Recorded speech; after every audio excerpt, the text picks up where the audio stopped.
ఇక్కడ నుంచి డెలివరీ అయ్యి మీరు ఇంటికి వెళ్ళేటప్పుడు ఆ కిట్ బ్యాగ్ మీ చేతిలో పెట్టి దాంతో పాటు 4,000 రూపాయలు కూడా మీ చేతిలో పెట్టి పంపిస్తున్న ప్రభుత్వం తెలంగాణ ప్రభుత్వం అని చెప్పి ఈ సందర్భంగా నేను గుర్తు చేస్తున్నాను.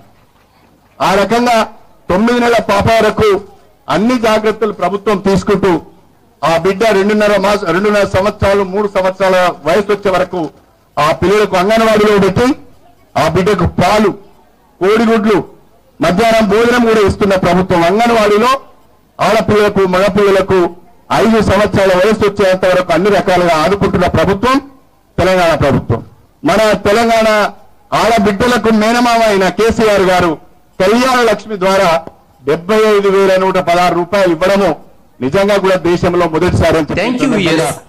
ఈ వీడియో మీకు నచ్చితే లైక్ బటన్ టచ్ చేయండి. తాజా 30 ఛానల్ కు సబ్స్క్రైబ్ చేయండి.